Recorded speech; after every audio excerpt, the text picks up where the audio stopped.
Hello दोस्तों, मैं doctor जम्मिल। आज आप लोगों को इस वीडियो में बताऊंगा टेबलेट एमलोडिपिन के बारे में। टेबलेट एमलोडिपिन किस ग्रुप की मेडिसिन है, कौन कौन सी दवाइयाँ इसके ग्रुप में आती है, क्या इसका वर्क है, क्या साइड इफ़ेक्ट है, कब इसे देना है और कब नहीं देना है। तो सबसे पहले मैं आप लोगों को बता देता हूँ, जो टेबलेट एमलोडिपिन है ये सीसीबी ग्रुप की मेडिसिन है, जिसे हम कैल्शियम चैनल ब्लॉकर कहते हैं। ये जो टेबलेट है ये कैल्शियम चैनल पर काम करती है, जिसे हम कैल्शियम चैनल ब्लॉकर कहते हैं। अगर बात करें कौन कौन सी दवाइयाँ इस ग्रुप में आती है, तो इसमें दवाइयाँ आती है एमलोडिपिन, निफिडिपिन, निकार्डिपिन, बेनिडिपिन। ये जो दवाइयाँ हैं जो मैंने आप लोगों को नाम बताए, ये कैल्शियम चैनल ब्लॉकर ग्रुप के अंदर आते हैं, जिसमें से एक दवाई है जिसे हम आज पढ़ रहे हैं एमलोडिपिन। अगर बात करें इसका काम क्या है, वर्क क्या है, तो दोस्तों ये एक एंटी हाइपरटेंसिव मेडिसिन है जो कि ब्लड प्रेशर को कम करती है। अभी मैं आप लोगों को बताऊंगा ब्लड प्रेशर को कम कैसे करती है।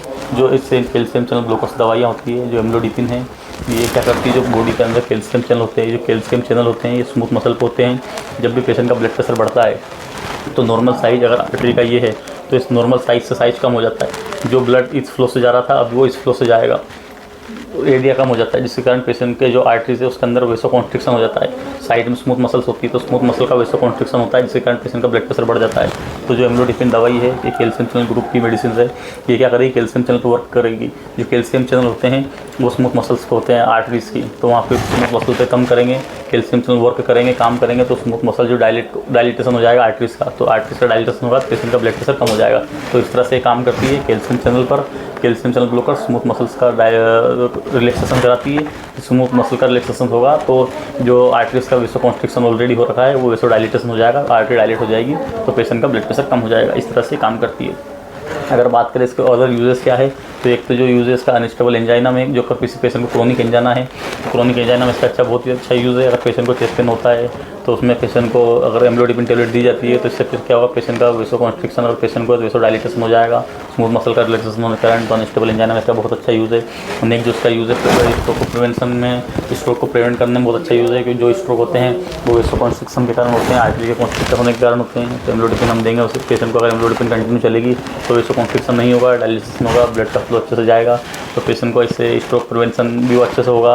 और नेक्स्ट जो इसका यूज़ है, अगर किसी पेशेंट का बहुत ज़्यादा ब्लड प्रेशर ज़्यादा है तो उसे हम कम करने में इसका यूज़ करते हैं। नेक्स्ट जो इसका यूज़ है, अगर पेशेंट का रीनल आर्टरी स्टेनोसिस है तो रीनल आर्टरी स्टेनोसिस में भी इसको हम यूज़ करते हैं। जो कैल्शियम चैनल ब्लॉकर्स जो मेडिसिन होती है, इसमें जो एमलोडिपिन है उसका हम वेसो कॉन्स्ट्रिक्शन जो होता है उसको डायलेट करने में इसका यूज़ किया जाता है।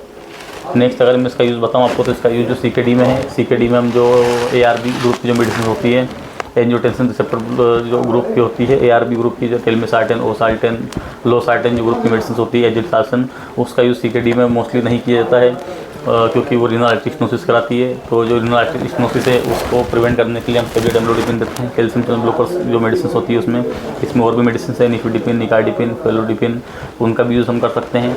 और जो एमलोडिपिन अगर डोज की बात करें तो हम 2.5 mg से स्टार्ट करके 5 mg और 10 mg तक ले जा सकते हैं। 5 mg BD में कर सकते हैं, इसे 10 mg BD तक भी इसका यूज़ डोज हम पेशेंट को दे सकते हैं। नेक्स्ट अगर इसका यूज़ की बात करें तो जो CKD का प्रोग्रेशन को डिक्रीज़ करता है। अगर कोई पेशेंट CKD का है तो उसे उसके प्रोग्रेशन को नहीं होने देता है, प्रोग्रेशन को डिक्रीज़ करता है। तो CKD के प्रोग्रेशन को डिक्रीज़ करने में इसका बहुत अच्छा रिजल्ट है। अगर हम बात करें कोई पेशेंट है जो, अगर पेशेंट कोई हार्ट का पेशेंट है तो हार्ट वाले पेशेंट में आपको इसे नहीं देना है, एक्यूट MI में इसे नहीं देना है। अगर एक्यूट MI में से आप देंगे तो इसका एक साइड इफेक्ट है, ये क्या करता है, टेकीकार्डिया करता है। MI के पेशेंट में आपका ब्लड प्रेशर तो कम कर देगा, आर्टरी को डायलेट तो करके रखेगा, ब्लड का फ्लो तो अच्छे से जाएगा इससे वेसो कॉन्स्ट्रिक्शन को डायलिटेशन होने के कारण, लेकिन इसका एक साइड इफेक्ट जो है पेशेंट का जो है टेकीकार्डिया करा देगा, हार्ट रेट बढ़ा देगा।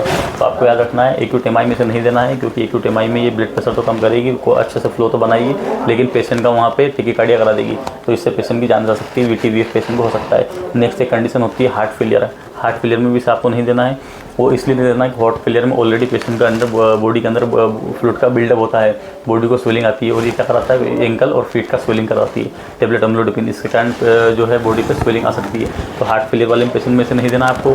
अगर पेशेंट को एक्यूट MI है उस कंडीशन में इसे नहीं देना है। उस कंडीशन में आपको बीटा ब्लॉकर्स मेडिसिन यूज़ करना है। बीटा ब्लॉकर दो टाइप के होते हैं, beta 1 agonist, beta 2 agonist. Beta 1 जो होते हैं वो हार्ट पे काम करते हैं, और जो बीटा 2 होते हैं वो लंग्स पे काम करते हैं। वो आप लोगों को मैं नेक्स्ट लेक्चर में बताऊंगा। तो आपको ध्यान रखना है, अगर पेशेंट कार्डियक पेशेंट है, एक्यूट MI है, तो उस कंडीशन में बीटा ब्लॉकर्स यूज़ करना है। अगर हार्ट पेशेंट नहीं है तो आप उसे calcium channel blockers amlodipine tablet दे सकते हैं। वहीं अगर हम बात करें कौन कौन से बीमारियों में से नहीं देना है, तो पेशेंट को अगर टेकीकार्डिया उसमें नहीं देना है, एक्यूट MI में नहीं देना है, हार्ट फेलियर में नहीं देना है। एक जो कंडीशन में आप लोग बताई, इन कंडीशन में आपको टेबलेट एमलोडिपिन का यूज़ नहीं करना है। तो दोस्तों ये था टेबलेट एम्लोडिपिन के बारे में। मैंने आप लोगों को इस लेक्चर में बताया। अगर लेक्चर अच्छा लगा हो तो आप लोग चैनल को लाइक करें और चैनल को सब्सक्राइब करना ना भूलें। Thank you. अभी